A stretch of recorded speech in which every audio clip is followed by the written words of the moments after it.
안녕하십니까. 다시 TV의 다시 뉴스입니다. 어제 쇼츠를 통해 수능이 50일 남았음을 전달하였는데요. 오늘은 이에 맞춰 수능편 9월 모의고사에 대한 뉴스를 준비해봤습니다. 11월 18일 수능을 앞두고 치러진 마지막 모의평가에서 수학 영어는 어렵게 출제된 반면 국어는 쉬웠던 것으로 분석됐다. 한국교육과정평가원은 29일 이러한 내용의 2022학년도 9월 모의평가 최종 결과를 발표했다. 이에 따르면 지난 1일 치러진 9월 모의평가는 수학 영어가 어렵게, 국어는 쉽게 출제됐다. 수학 만점자 비율은 0.31%에 불과할 정도로 불수능으로 분류됐다. 지난해 수능에선 가형 만점자 비율이 0.7%, 나형은 0.53%였다. 작년에도 수학이 어렵게 출제됐는데 만점자 비율을 놓고 보면 이번 모의평가 수학은 이보다 더 난이도가 높았다. 표준 점수로 비교해도 마찬가지다. 이번 모의평가에서 수학 표준점수 최고점은 145점이다. 지난해 수능 수학과 나형의 표준점수 최고점은 각각 137점으로 이번 모의평가보다 낮았다. 표준점수는 본인의 원점수가 서열상 어디에 해당하는지를 나타내는 점수로 시험이 어려울 경우 표준점수 최고점은 상승한다. 절대평가로 치러진 영어도 어렵게 출제됐다.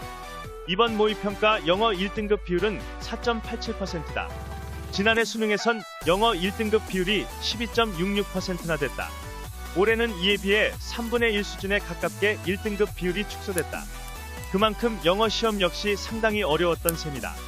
지난 6월 모의평가에서도 영어가 어려웠지만 1등급 비율은 5.51%로 이번 모의평가보다는 높았다. 반면 이번 모의평가에서 국어는 상당히 쉽게 출제됐다.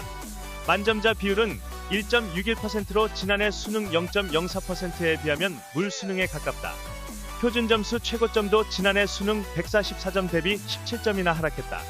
사회탐구, 과학탐구는 과목에 따라 난이도 편차가 심했다. 탐구 영역 선택 과목 간의 표준점수 최고점은 사회탐구의 경우 동아시아사가 71점으로 가장 높았다. 가장 낮은 생활과 윤리와 비교하면 6점 차이가 났다. 과학탐구에서도 생명과학 1과 화학 2가 71점으로 가장 높았으며 화학 1, 2, 67점으로 가장 낮아 4점 차이가 났다. 어떤 과목을 선택했느냐에 따라 수험생 간 유불리가 발생했다고 볼 수 있는 대목이다. 이영덕 대성학력개발연구소장은 지난해 수능과 비교하면 국어는 너무 쉽고 영어는 너무 어렵게 출제됐으며 수학은 지난해 수능보다 약간 어려웠다며 전체적으로는 상당히 변별력이 있는 시험이었다라고 분석했다. 평가원에 따르면 이번 9월 모의평가의 전체 응시자는 40만 1,705명이다. 이 중 재학생이 32만 4,738명, 재수생과 검정고시 합격자는 7만 6,967명이다. 당초 이번 9월 모의평가 응시원서를 낸 졸업생은 학년 대비 약 3만 명 많은 10만 9,615명이었지만 실제로 응시한 사람은 7만 6,967명에 그쳤다. 응시를 포기한 32,711명 중 상당수가 화이자 백신 우선 접종을 목적으로 원서만 낸 허수 지원으로 파악된다. 국어 영역 선택 과목별 응시자 비율을 살펴보면 화법과 작문이 70.1%, 언어와 매체 29.9%로 집계됐다. 수학은 문과 학생들이 주로 택하는 확률과 통계가 52.8%로 가장 많았으며 미적분 39.3%, 기하 7.9% 순이다. 수험생들은 30일부터 이번 모의평가의 표준점수 100분위 등급이 표기된 성적표를 받아볼 수 있다.